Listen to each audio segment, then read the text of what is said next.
The Dallas Mavericks return to action in a couple of days against the Phoenix Suns as the All-Star break is almost over. Harrison Graham and Jeffrey Cooperstein with you. On today's show, we are ranking the most important players on the Mavericks for the second half of this season. And Coop, first of all, it's really the final third of the season. Yes, 27 games remaining.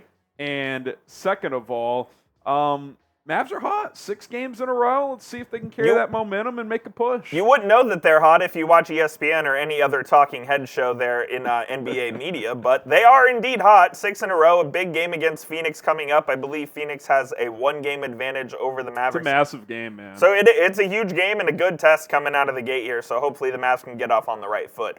Before we get started with today's show, though, this just popped in my mind, and I was thinking about this earlier. What is your favorite wing flavor? So, yeah, you guys let us know in the comments. I'll answer it in 2 ways. If it's sauced, I'm kind of just traditional honey barbecue guy. If it's, I'm a big dry rub wing guy though, dip and ranch. Like I like that as well. A little. You could go just Cajun, lemon pepper. I don't really have a strong opinion there in general, but I do like a dry. Like the older I've gotten, the more into dry rub wings. I like that. I'm a garlic parm guy, either option. wet or dried. That's my favorite for sure. All right, let us know as we get into today's show, and we'll kind of go from least important to most important here. Markieff Morris, we don't really need to spend time here. He plays, seldomly. Good guy to have in the locker room, but that's pretty much That's really it. Yeah, not much more to be said about Markieff. Olivier-Maxence Prosper, he's still developing. We'll see if he gets some rotation opportunities. Obviously, with Maxi Kleber playing well, PJ Washington in here, his opportunities will probably be few and far between. I think for him, it's continuing to develop for next season to be a part of this battle. Yeah, development year for Omax. Hopefully, he can continue his trajectory and be a big part of this team going forward for sure. Dwight Powell, culture guy. He's now in his proper role. He's your number 3 center. He's going to play on occasion. He'll be kind of on the fringe of the rotation. Some nights he'll give a few minutes. Some nights he'll be DNPs. The good news is when he plays, he's not going to have to play a lot. And in very short spurts, he still gives you a little something offensively, but now you don't have to rely on him. You kind of hit it right on the head there. I think this is exactly where Dwight Powell needs to be and where the Mavericks have tried to get Dwight Powell in the rotation for, it seems like, a couple of years now. He's now the 3rd center on the roster, maybe even the 4th when we talk about the next guy. And Powell is a guy that should not be playing more than 10 minutes a night, and he really won't be doing that if he even plays at all. So I think the Mavericks finally upgraded their center position to the point where Dwight Powell is no longer a nuisance on this team, especially. Yeah, look, ideally, he's a guy come playoff time that never has to play. There you go. I mean, that's really what you're looking at here.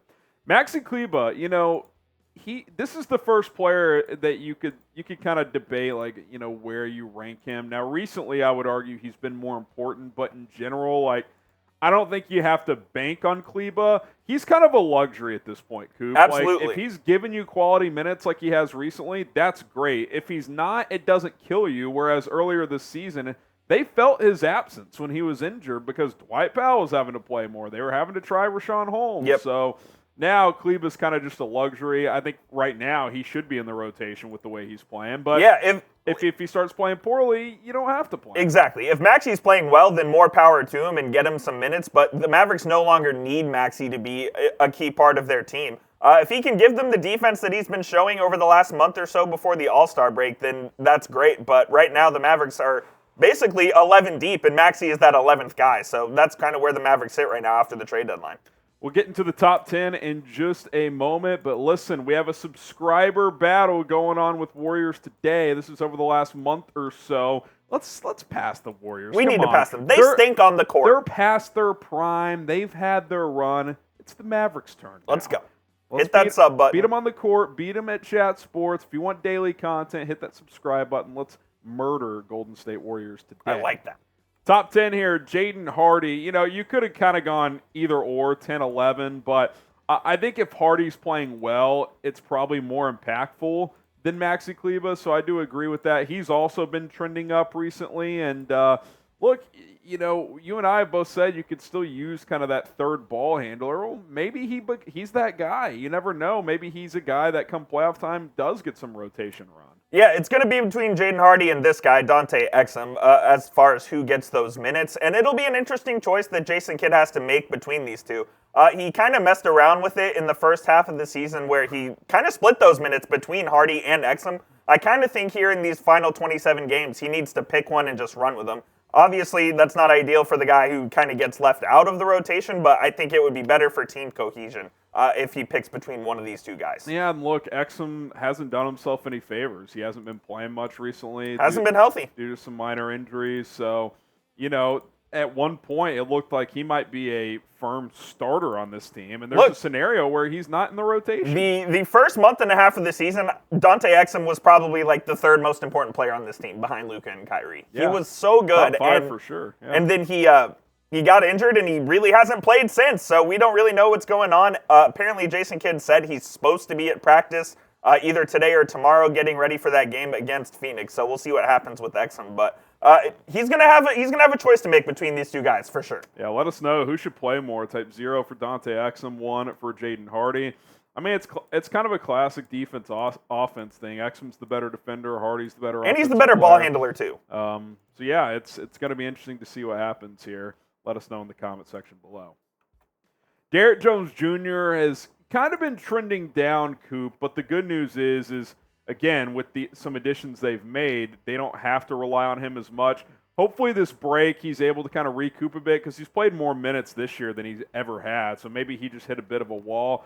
Early in the year, there were times where he was like the second best player on the team, and the good news is now he doesn't have to be that. Can he have an impact with a lesser role? If he can, that would be huge.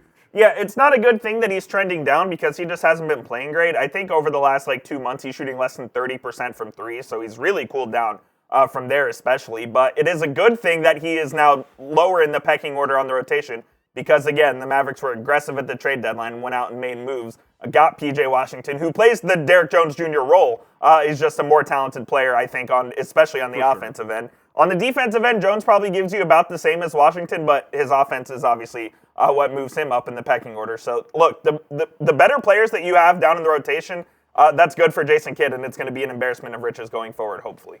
We got Tim Hardaway Jr. at number 7, and, Tim's such a tough kind of evaluation here because he also might win you a playoff game or two.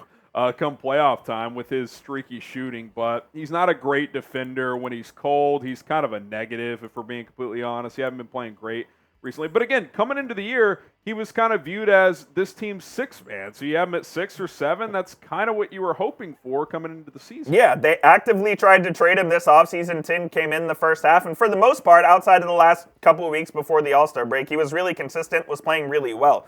The reason I have Josh Green at number 6 over Tim Hardaway is because Green is playing the best basketball of his career at the right time, and this is the most important players for the second half of the season. And if Green continues his trajectory and how he's playing, I think he plays a bigger role in this Mavericks run than Tim Hardaway does. Yeah, he probably gives you a tick more ball handling. He's been efficient from the field recently. We know he's a better defender than Tim. So, yeah, I think I would agree with that assessment. We'll get to the top 5 momentarily here, but with the second half just about underway, perfect time to download the Prize Picks app. Here's how you play. First of all, you download the app, prizepicks.com/CLNS. Use the code CLNS for a deposit match up to $100. And then you start making entries. You choose players from different teams, different sports, 2 to 6 players, and you select more or less on different statistical categories. For example, we have Kyrie Irving. These are just second half projections. 7.5. More or less 30-plus point games. We like the more there. Luka Doncic, 40-plus games, 4.5. We go more there as well. Then my favorite one of this bunch, Luka Doncic, 5.5 triple-doubles. I am hammering the more there. 10 to win 50 there on that 3-player entry. Go to prizepicks.com/CLNS. Use the code CLNS to get that deposit match like I mentioned. That link and promo code are in the comments and in the description of this video. Let's go top 5 here, and P.J. Washington at number 5. The good news, Coop, is he's played 3 games, and in 2 of those, he hasn't contributed much offensively, but his presence has been felt because he's playing much better defense than I anticipated. I don't know if he's giving more effort, or maybe Charlotte's just such a bad team that, that was a hidden part of his game. I'm not sure, but if he's a guy that's going to defend at a high level, then That's going to be a huge thing for this Mavericks basketball team. Yeah, I was unfamiliar with P.J. Washington's defensive game, so I apologize to him. I mean, Shaq meme. In that game against the Spurs, where Jason Kidd put him on Wemby to start the second half, he kind of clamped up Wemby, man. I mean, he's played really well on the defensive end, guarding fours, even fives at some point. He has range, too. He's really long, and he has a big wingspan, so he gets in the passing lanes as well. Love what P.J. Washington's doing. He's going to start knocking down the threes because he gets so many open shots. And when that happens, man, this Mavericks team is going to be absolutely frightening. Yeah, and Thursday will be interesting. He'll probably get the Kevin Durant assignment, at least no for doubt. a good chunk of that game, so we'll see how he holds up there. How about the other new member of this team, Daniel Gafford, who in the 3 games he's played, he's probably been a top 2 or 3. He's been unbelievable. Excellent rebounder. We know about his shot blocking ability as well. He can start. He can come off the bench. I think it's really fair to just pair these two guys together. Yes. Bring in Dereck Lively. Like, they're pretty interchangeable no to doubt. me. Gafford's more experienced. Maybe he's probably a little more polished as a shot blocker just because he's been in the league a little bit longer. But they're both great lob threats with Luka. They set good screens. They rebound. So these two guys together, I think, you put together their per 36-minute stats. Like, it's one of the best center combinations in the league, I would guess. In the 3 games that they have played, or that Gafford has played at least, how nice has it been to say, oh my God, we have a center that's not Dereck Lively that can do basic center things and catch lobs for Luka? I mean, to have one of these two guys on the court for 48 minutes a game is going to be fantastic for Luka and for Kyrie and for this Mavericks team. Hopefully coming back out of the break, Dereck Lively's even more healthy. He might have to wear the mask for a couple more weeks, but that's no big deal. And then the Mavericks they'll be a force to be reckoned with up front, man, with these 3 guys. With Washington, with Gafford, with Lively. Throw Maxi Kleber into that rotation as kind of your 4th big as well. You can throw Derrick Jones in there. The Mavericks are all of a sudden very lengthy, and they are very good on defense, and they can rebound as well up front. Yeah, it's a big deal when you're not giving up second chance points, which the Mavs haven't really been doing the last few games. Top 2 are obvious, Kyrie Irving and Luka Doncic.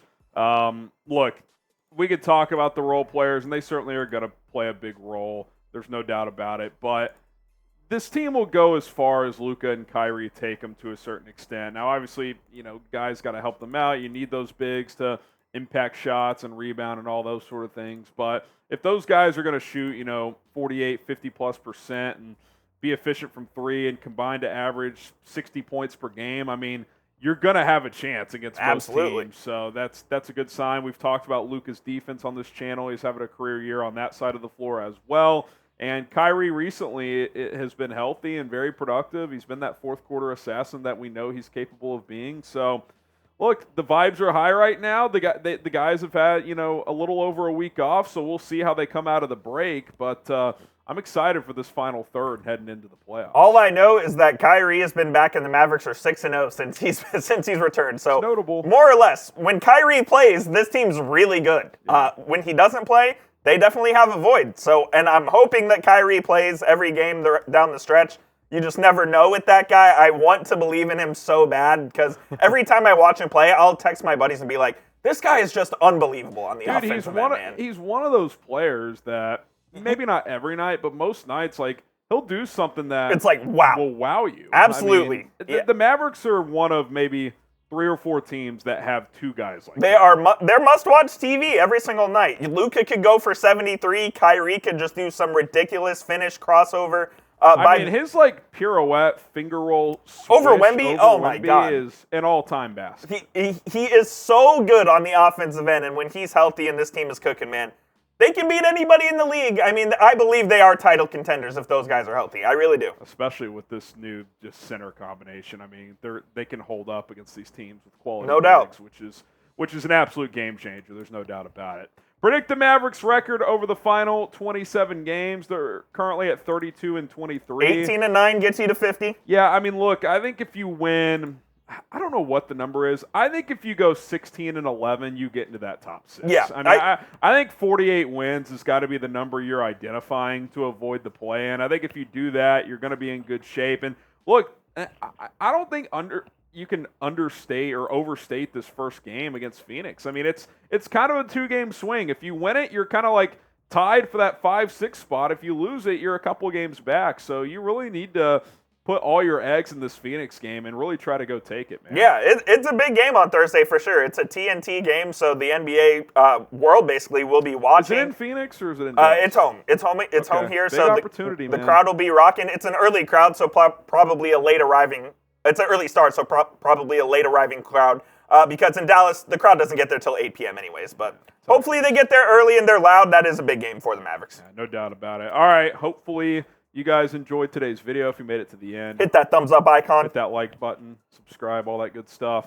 And let us know in the comments if you disagree on our order. We're always reading those, so appreciate that. See you guys soon.